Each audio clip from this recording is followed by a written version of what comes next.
ክርስትናን በዚህ ዘመን መኖር ለምን እንዲከበደን? ለምንድነው ጠዋት አሜን ብለን ወጥተን ቀትር ላይ የምንረሳው? ለምንድነው ቤተክርስቲያን ውስጥ የተሰማን ሰላም ከግቢ ስንወጣ አብሮን የማይወጣው? ልባችን ይፈልጋል፣ መንፈሳችን ይናፍቃል፣ ግን አቅም ያጠረን ይመስላል። ለምን? መልሱ አንድና አንድ ግልጽ ነው። ምክንያቱም የጦር ሜዳው ተቀይሯል። አዎ የምንታገልበት ሜዳ ከድሮ የተለየ ነው። እስቲ ወደ ኋላ እንሂድ። የጥንት ክርስቲያን አባቶቻችን እናቶቻችንን አስቡ። የነሱ ፈተና የሚታይ ነበር። አንበሳ ነበር፣ ሰይፍ ነበር፣ እሳት ነበር፣ ጨካኝ ንጉሥ ነበር። ጠላታቸው ከውጪ የሚመጣ በአይን የሚታይ አካላዊ ጠላት ነበር። ስለዚህ ሰማዕትነታቸውም የደም ሰማዕትነት ነበር። አሁንስ የኔና የናንተ ዘመን ፈተና ምንድነው? አሁን አንበሳ የለም።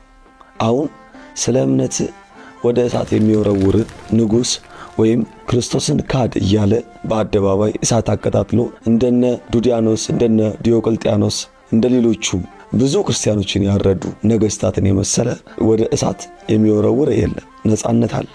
ግን ይህ ነጻነት ሌላ ረቀቅ ያለ ጦርነት ይዞ መጥቷል። የዘመኑ ሰማዕትነት ከአንበሳ ጋር የሚደረግ ትግል ሳይሆን ከሐሳብ ጋር የሚደረግ ትግል ነው። የጦር ሜዳው የሮም ከተማ አይደለም።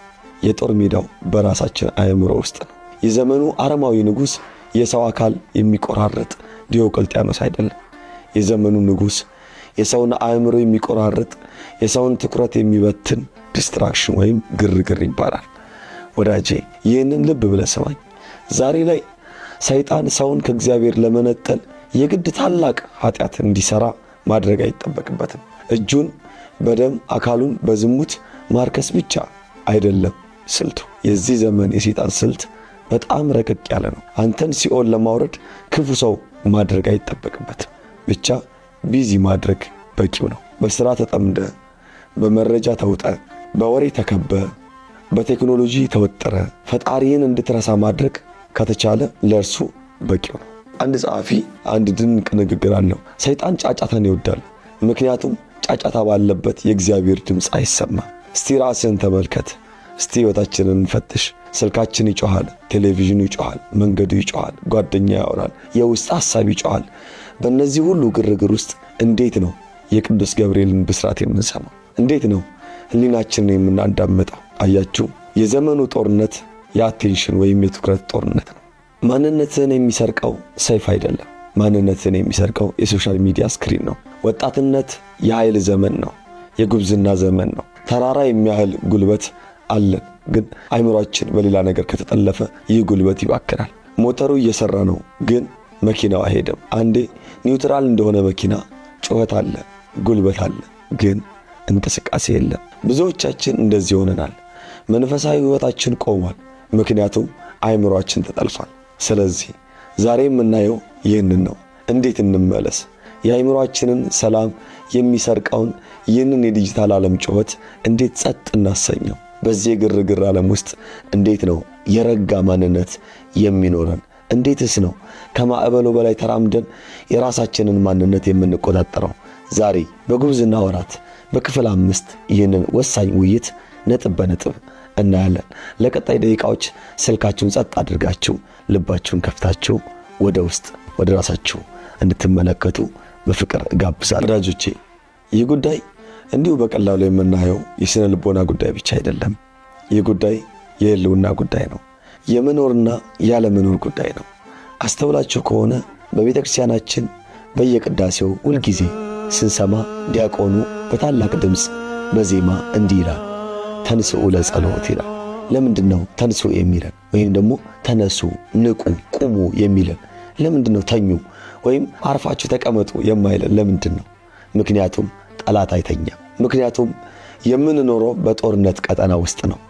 ተኝቶ የሚገኝ ወታደር ዕጣፈንታው ሞት ነው። በሐሳብ የተሰረቀ ክርስቲያን ዕጣፈንታው ውድቀት ነው። እስቲ ዛሬ ከዘመናዊው ዓለም ጩኸት ወጣ ብለን ወደ ቀደሙት አባቶቻችን መንደር እንሂድ። እነሱ ስለ አይምሮ፣ ስለ ትኩረት፣ ስለ ልቦና መጠበቅ ምን ይላሉ? የመጀመሪያው መምህራችን ታላቁ ሊቅ ቅዱስ ማር ይስሐቅ ወይም ደግሞ ቅዱስ ይስሐቅ ሶርያዊ እንዲህ ይላል፣ ከሁሉ አስቀድመ ዝምታን ውደድ። ለምን? ዝም ብሎ አፍን መዝጋት ስለሆነ አይደለም። ዝምታ ወደ እግዚአብሔር የሚያደርስ የብርሃን ሰረገላ ነውና። እስቲ ይህንን ቃል ልብ በሉት። ዛሬ ግን እኛና ዝምታ ተጣልተናል። እውነቱን እንነጋገር ከተባለ ዝምታን እንፈራዋለን። ለምንድን ነው የምንፈራው? ለምንድን ነው ብቻችንን ስንሆን ወዲያው ስልካችንን የምናበራው? ለምንድን ነው ቤቱ ጸጥ ሲል ቴሌቪዥን ወይም ሙዚቃ የምንከፍተው? ምክንያቱም ዝምታ ሲኖር ከራሳችን ጋር እንገናኛለን። ዝምታ ሲኖር የውስጥ ጩኸታችን ይሰማናል። ህሊናችን ያናገረናል። ባዶነታችን ይታየናል። ያንን ባዶነት ለመሸሽ ያንን የህሊና ክስ ለማድበስበስ ጩኸት እንፈልጋለን። ወዳጆቼ ዛሬ በኪሳችን ባለው ስልክ ምክንያት ዝምታ የሚባል ነገር ከምድር ላይ ጠፍቷል። እናስተውል። መታጠቢያ ቤት ስንገባ ስልክ አለ። ምግብ ስንበላ ስልክ አለ። መንገድ ስንሄድ ኤርፎን ጆሮአችን ላይ ነው። ከሰው ጋር እያወራን አይናችን ስክሪን ላይ ነው። አይምሮአችን ለአንድ ሰከንድ እንኳን አያርፍም። ልክ እንደ ፋብሪካ ማሽን 24 ሰዓት ይፈጫል። መረጃ፣ ወሬ፣ ምስል ይፈጫል። ጥያቄው ግን ይሄ ነው። አይምሮ እንደ ገበያ አዳራሽ 24 ሰዓት እየተንጫጫ ከሆነ እግዚአብሔር የት ታገኘዋለህ? እግዚአብሔር ጩኸት ውስጥ የለም። እግዚአብሔር ያለው በለዘበ ድምፅ ውስጥ ነው። ነቢዩ ኤልያስ እግዚአብሔርን በምድር መናወጥ ውስጥ ፈለገው፣ አላገኘውም። በእሳት ውስጥ ፈለገው፣ አላገኘውም። በመጨረሻ ግን የለዘበ የዝምታ ድምፅ መጣ። እግዚአብሔር እዚያ ነበር። የኔና የናንተ አይምሮ ግን በቲክቶክ ዘፈን፣ በዩቲዩብ ፕራንክ፣ በተለያዩ በፖለቲካ ዜናና በተለያዩ ሐሳቦች ተሞልቷል። ታዲያ የመንፈስ ቅዱስን ድምፅ ለመስማት ቦታው የት ነው? ሰዓቱስ የት ነው? ማር ይስሐቅ ሲመክረን ዝምታን ውደድ ሲል ስልክህን ዝጋ ማለቱ ብቻ አይደለም። አይምሮ እንዲረጋ፣ ነፍስ እንድትተነፍስ ፍቀድላት ማለቱ ነው። ውሃ ሲናወጥ መልክህን ልታይበት አትችልም። ሲረጋ ግን ልክ እንደ መስታወት ጥርት ይላል። አይምሮህም እንደዚያው ነው። በመረጃ ማዕበል እስካለ ማንነትህን አታውቀውም። ስለዚህ የመጀመሪያው ትምህርት ወደ ራስ መመለስ የሚጀምረው ጩኸትን በመቀነስ ነው። ሁለተኛ ሊቁ ቅዱስ ዮሐንስ አፈወርቅ እንዲህ ይላል። አይምሮን ከአንድ ትልቅ ነገር ጋር ያመሳስለዋል፣ ከመርከብ ጋር። አይምሮ እንደ መርከብ ነው። መሪው ካልጠነከረ ማዕበሉ ወደ ፈለገበት ይወስደዋል። ይህ ንግግር ለዚህ ዘመን የተጻፈ ይመስላል። እስቲ አስቡት። መርከብ በባህር ላይ ነው። ባህሩ ማዕበል አለው፣ ነፋስ አለው። የመርከቡ ካፒቴን መሪውን ለቀቀው እንበል። ምን ይፈጠራል? መርከቡ ይቆማል? አይደለም። መርከቡ ጉዞውን ይቀጥላል። ግን ማዕበሉ ወደ ገፋው አቅጣጫ ይሄዳል። መጨረሻውም ከአለት ጋር ተጋይቶ መሰበር ነው። ዛሬ የኛ ማዕበል ምንድን ነው? የዛሬው ማዕበል የውቅያኖስ ውሃ አይደለም። የዛሬው ማዕበል አልጎሪዝም ይባላል።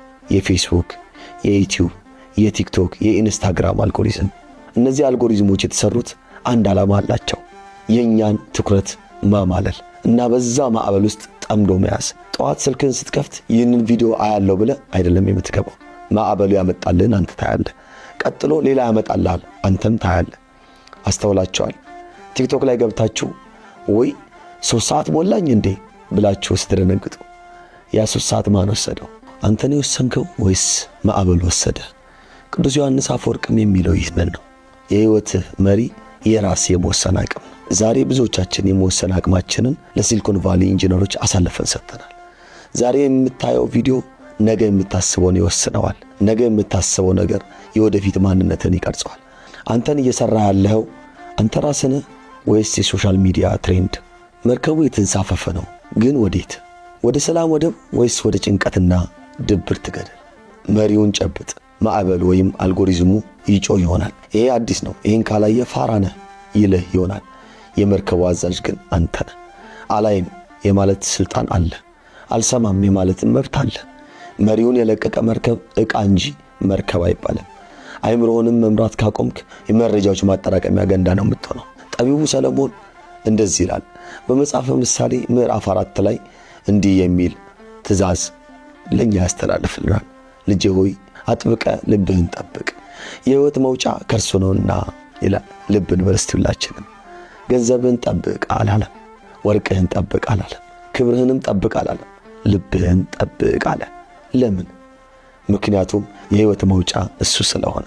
በጥንት ዘመን ከተሞች ግንብ ነበራቸው። ግንቡ ደግሞ በር አለው። የከተማው ዘብ በሩ ላይ ይቆማል። ወዳጅ ሲመጣ ይከፍታል፣ ጠላት ሲመጣ ይዘጋል። ጠላት በሩን ሰብሮ ከገባ ከተማዋ ትቃጠላለች፣ ሕዝቡ ይታረዳል። የኔና የናንተ ከተማ አይምሮአችን ነው። የዚህ ከተማ በሮች ደግሞ 2 ናቸው፣ አይናችንና ጆሮአችን ናቸው። ልብን ጠብቅ ማለት እነዚህን በሮች ጠብቅ ማለት ነው። ዛሬ ግን የከተማችን በሮች ተሰባብረዋል። ዘበኛው ሕሊናችን ተኝቷል። በዓይናችን በር በኩል ስንት ቆሻሻ ይገባል። ፖርኖግራፊው ይገባል። የጥላቻ ንግግሩ ይገባል። የቅንጦት ፉክክሩ ይገባል። በጆሮአችን በር በኩል ስድቡ ይገባል። ሐሜት ይገባል። ከንቱ ወሬ ይገባል። ይህ ሁላ ቆሻሻ ገብቶ የልባችንን ከተማ አጨናንቆታል። ከዛ በኋላ ለምን ጸሎት አልሆን አለኝ፣ ለምን ሰላም አጣው እንላለን። ወዳጆቼ ወደ ፋብሪካ የሚገባው ጥሬ ዕቃ የተበላሸ ከሆነ የሚወጣው ምርት እንዴት ትክክል ይሆናል? የምናስበው የምናየውን ነው። የምንኖረው ደግሞ የምናስበውን ነው። የልብህን በር ጠብቅ፣ ማጣሪያ ይኖርህ። ማንም ሰው መጥቶ ቤታችን ሳሎን ላይ ቆሻሻ እንዲደፋ አንፈቅድም። ታዲያ እንዴት ከቤት ሳሎን ላይ ክብር በሆነው አእምሮ ላይ የዓለም ቆሻሻ በየቀኑ ሲደፋ ዝም ትላለህ? እስቲ ዛሬ ማታ ራስህን ጠይቅ። ዛሬ በዓይኔ በር ያስገባሁት ነገር ምንድነው? ዛሬ የሰማሁት ነገር መንፈሴን ገንብቶታል ወይስ አፍርሶታል? ጠቢቡ ሰለሞን አጥብቀ ጠብቅ ያለው ለዚህ ነው። ትግል ስለሚጠይቅ፣ ጥረት ስለሚጠይቅ ይህ ቀላል አይደለም። በተለይ ሁሉም ሰው ክፈት ስማ በሚልበት ዘመን አይሆንም፣ ይህ ለነፍሴ አይጠቅምም ብሎ መዝጋት እሱ ነው ሰማዕትነት፣ እሱ ነው ጀግንነት። ስለዚህ ወዳጆቼ ሊቃውንቱ የሚሉን አንድ ነገር ነው። በጩኸት ዓለም ውስጥ ዝምታን እንቀማ። ቅዱስ ዮሐንስ አፈወርቅ አልጎሪዝም ሳይሆን ፈቃዳችን መርከባችንን ይምራው። ከጠቢቡ ሰለሞን የዓይንና የጆሮ በሮቻችንን ዘግተን ልባችንን እናድናት። ይህን ካደረግን በግርግር ዓለም ውስጥ ማንነታችን አስከብረን እንወጣለን። ግን እንዴት ነው ይህንን በተግባር የምንለውጠው? በየቀኑ የምንተገብራቸው ቀላል መንገዶች የሉ አሉ። በጣም ቀላልና ወሳኝ መንገዶች አሉ። ቀጥለን የምናየው እሱ ነው። ታዲያ መፍትሄው ምንድን ነው? ስልካችንን ሰብረን መጣል? ከኢንተርኔት ዓለም ተለይተን ገዳም መግባት? አይደለም። ቴክኖሎጂው መገልገያ እንጂ ጌታ ሊሆን አይገባም። እኛ መሪ፣ እሱ አገልጋይ መሆን አለበት። ባለፉት ክፍሎች ስለ ዲጂታል ጾምና ስለ ጠዋት በረከት አውርተን ነበር። ዛሬ ግን ጠለቅ ብለን እንገባለን። አእምሯችንን ከዚህ የግርግር ወረራ የምናድንባቸው 4 ረቂቅ የጥበብ መንገዶች እናያለን። የትኩረት ጥበብ። የመጀመሪያው መፍትሄ የትኩረት አቅምን መመለስ ነው። አስተውላችኋል? በዚህ ዘመን አንድ ነገር በትኩረት መስራት እጅግ ከባድ እየሆነ መጥቷል። መጽሐፍ ስታነቡ 2 ገጽ ሳይሞላ እጃችሁ ወደ ስልኩ ይሄዳል። ጸሎት ስትጀምሩ ልባችሁ ሌላ ቦታ ይበራል። ይሄ አቴንሽን ስፓን ወይም የትኩረት ዕድሜያችን ማጠር የመንፈሳዊታችን ጠላት ምክንያቱ። እግዚአብሔርን ለማግኘት ትኩረት የግድ ያስፈልጋል። ትኩረት የሌለው ጸሎት ደብዳቤ መጻፍ ሳይሆን ላዩ ላይ መዋጫር ነው። ስለዚህ ምን እናድርግ? ሁላችንም እንለማመድ። አንድ ነገር ስናድርግ ያንን ነገር ብቻ እናድርግ። ከሰው ጋር ስናወራ ሙሉ ማንነታችን እዚያው ይሁን። አይን አይኑን እንመልከት፣ ልብ እንስጠው። መዝሙር ስንሰማ ቃላቱን እናስተውል። ስልካችንን ሳንነካካ ያንን መዝሙር ብቻ በማስተዋል እናዳምጥ። ይህንን ስናደርግ አእምሮ የመግዛት አቅሙን፣ የማስታወስ አቅሙን፣ የትኩረት የማድረግ አቅሙን ያዳብራል። የተበተነውን ኃይል ይሰበስባል፣ ወደ አንድ ቦታ ይሰበሰባል። የተበተነ ብርሃን ምንም አያደርግም። ተሰብስቦ በአንድ ሌንስ ውስጥ ሲያልፍ ግን እሳት ያነዳል። አእምሮም ሲሰበሰብ በውስጡ የመንፈስ ቅዱስ እሳት ይነዳል። ሁለተኛው መፍትሄ አለማወቅን መምረጥ ነው። በዚህ ዘመን ሁሉንም ነገር ለማወቅ መሞከር እብደት ነው። የሆነ ቦታ ጦርነት ተነሳ፣ የሆነ ዘፋኝ ተፈታ፣ የሆነ ቲክቶከር ተሳደበ፣ ይህ ሁሉ መረጃ ላንተ ለውጥ ያመጣል? ነፍስን ያሳድጋል? አይ ከሆነ መልሱ ለምን አእምሮ ውስጥ ታስገባዋለህ? ሊቃውንቱ አእምሮውን እንደ ንጹሕ መቅደስ ጠብቅ ይላሉ። በመቅደስ ውስጥ የማይገባ ዕቃ አይቀመጥም።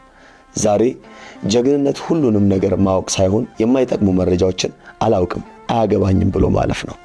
አእምሮ እንደ ስፖንጅ ሁሉንም መምጠጥ የለበትም። እንደ ድንጋይ ቆሻሻ ውሃ እንዲንሸራተትበት ማድረግ አለበት። ለማይጠቅም ወሬ ጆሮህን ዝጋ፣ ለማይመግብ ቪዲዮ ዓይንህን ዝጋ። ሶስተኛው መፍትሄ ከተፈጠርንበት አፈር ጋር መገናኘት ነው። እኛ ሰዎች የአፈር ውጤቶች ነን። ስንጨነቅ ወደ ተፈጥሮ መመለስ መድኃኒት ነው። በዚህ በኮንክሪትና በስክሪን ዓለም ነፍሳችን ተፍናለች። በሳምንት 1 ቀን ወይም የተወሰኑ ሰዓት ከቴክኖሎጂ ወጥተ ቤተክርስቲያን፣ ዛፎች የሞሉበት፣ ወፎች የሚንጫጩበት ቦታ ላይ ሄደ ዝም ብለ አዳምጥ፣ ዝም ብለ ተጓዝ። ያለ ጆሮ ማዳመጫ፣ ያለ ካሜራ፣ ያለ ፎቶ መነሳት፣ ብቻህን ተፈጥሮን አጣጥም። በዚያ ዝምታ ውስጥ ፈጣሪህን ታገኘዋለህ፣ እግዚአብሔርን ታገኘዋለህ። ተፈጥሮ ሁለተኛው መጽሐፍ ቅዱስ ነው። የእግዚአብሔርን ዝምታ የሚሰብክ ትልቅ ትምህርት ቤት ነው። አእምሮ በሰማያዊ ብርሃን ሳይሆን በእግዚአብሔር የፀሐይ ብርሃን ይሞቃል።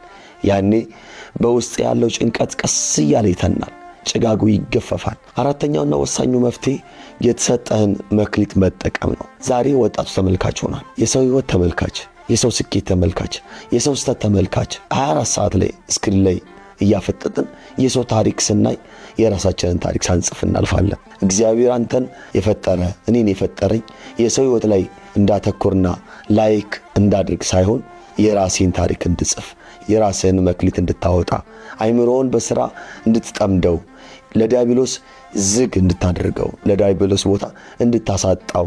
አእምሮህን በሥራ ካልጠመድክ ግን ለዲያብሎስ ክፍት ነው። ባዶ ቤት ለሌባ ይመቻል፣ ባዶ አእምሮ ለክፉ ሐሳብ ይመቻል። ጥያቄው ይሄ ነው። ዛሬ ምን ሰራ? ዛሬ ምን ፈጠርክ? ምን ተማርክ? አነበብክ? ጻፍክ? እግር ኳስ ተጫወትክ?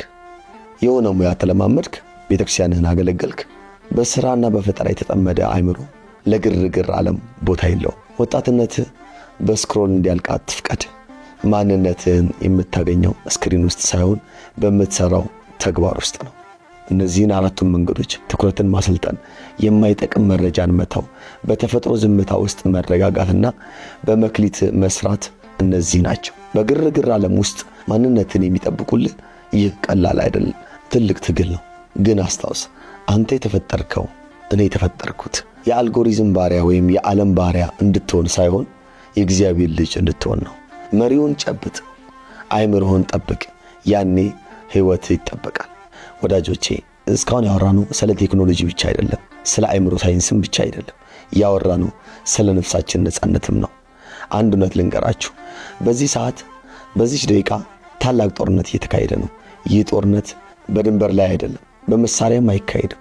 ጦርነቱ ያለው በእኔና በእናንተ አእምሮ ውስጥ ነው። ዓለም በሙሉ ኃይሏ፣ በሙሉ ማስታወቂያዎቿ፣ በሺዎች በሚቆጠሩ ስክሪኖቿ አንድ ነገር ትፈልጋለች፣ የእናንተን ትኩረት፣ አቴንሽን።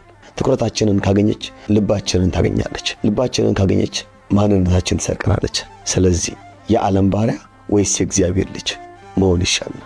እናስተውል። ይህ ዓለም በእግዚአብሔር የምናምነውን ሁላችንንም እንደ እግዚአብሔር ልጅ ማየት አይፈልግም። እንደ ተጠቃሚ ብቻ ሊያየን የምንፈልገው፣ እንድንበላ፣ እንድንጠጣ፣ እንድንገዛ፣ እንድንተኛና እንድንጨነቅ ይጋብዘናል። ከሌላው ካልበለጣችሁ ዋጋ የላቸውም ይለናል። በፎቶና በቪዲዮ ፊልተር ውስጥ እውነተኛ ማንነታችንን እንድንደብቅ ያደርገናል። ከዛ መጨረሻው ጭንቀት ነው። መጨረሻው ባዶነት ነው። የማያልቅ ንጽጽር ውስጥ እንገባለን። እሱ እንደዚህ ኖረ፣ እኔ ለምን ቀረው? እሷ እንዲህ ተዋበች፣ እኔ ለምን እንደበዘዝኩ? ይህ የንጽጽር እሳት የውስጥ ሰላማችንን ይበላዋል። እግዚአብሔር ግን በዚህ ሁሉ ጩኸት መካከል ለስለስ ባለ ድምፅ እንዲህ ይላል፣ ልጄ ሆይ ልብህን ስጠኝ። ዓለም ትኩረትህን ስጠኝ ስትል እግዚአብሔር ልብህን ስጠኝ ይላል። ዓለም ውጪውን አሳምር ስትል እግዚአብሔር ውስጥህን ልቀድሰው ይላል። ምርጫው ያንተ ነው። ለጩኸቱ መገዛት ወይስ ለዝምታው መንበርከክ? የማንነት ግንባታ በጸጥታ ውስጥ ነው። ማንነት በፌስቡክ ላይክ አይገነባም። ማንነት በቲክቶክ ቪው አይገነባም። ማንነት የሚገነባው በጸጥታ ውስጥ ነው። ማንነት የሚገነባው ከፈጣሪ ጋር በምትገናኝባት በዚያች ምስጢራዊ የጸሎት ሰዓት ውስጥ ነው። በግርግር ውስጥ ማንም ሰው የራሱ ሊሆን አይችልም። በግርግር ውስጥ ሁላችንም የሌላው ቅጂ ኮፒ ነን። ራሳችንን እንሆን። ራሳችንን ለመሆን ደግሞ ከፈጣሪያችን ጋር መገናኘት ቅድሚያ ድርድር የሌለው አንድና አንድ ጉዳያችን ነው። ስልካችን ቻርጁ 1% ሲሆን እንዴት እንደምንርበተበት አስቡት። ዓለም የጠፋች ያህል ይመስለናል። ዛሬ ግን ነፍሳችን ሎ ባትሪ ላይ ሆኗል። መንፈሳዊ ማንነታችን ሊጠፋ ደርሷል። ለምን አንጨነቅም? የጸሎት ሕይወታችን ቻርጅ አልቋል። የቅዱሳን መጻሕፍት ንባብ ኦፍ ሆኗል። ከቤተክርስቲያን ጋር ያለን ግንኙነት ተቋርጧል። ዛሬ የውስጥ ሰላማችን ምን ደረጃ ላይ እንደሆነ ለራሳችን ጥያቄ ነው። የነፍሳችንን ቻርጅ እንፈልግ። እሱም ቻርጁ ጸሎት ነው። እርሱም ዝምታ ነው። በዲጂታሉ ዓለም ተሰርቀን ማንነታችንን አተን ስም ብቻ ይዘን እንዳንገኝ ጊዜው ካለፈ በኋላ ዋይ ማለት ትርጉም የለው። እድሜያችንን በከንቱ ጨርሰን የካሳ ዘመን ፍለጋ መባዘን አያስፈልግም። ዛሬውኑ አእምሮአችንን ለበጎ ነገር እናስገዛ። አእምሮአችን የቅዱሳን ሐሳብ ማደሪያ ይሁን። አእምሮአችን የፈጠራና የጥበብ ምንጭ ይሁን። የቲክቶክ ቪዲዮዎችን የምናይበት አይኖቻችን የእግዚአብሔርን ድንቅ ሥራ የሚያዩበት ይሁኑ። የሰውን ሐሜት የምንሰማበት ጆሮቻችን የወንጌልን ቃል የሚሰሙ ይሁኑ። ያኔ ግርግሩ ቢቀጥልም እኛ ግን ውስጣዊ ሰላም ይኖረናል። ማዕበሉ ቢነሳም አንተ በመርከብ መሪ ትሆናለህ። ምርጫው በእጃችን ነው። የዛሬ ቆይታችን ይህንን ይመስል ነበር።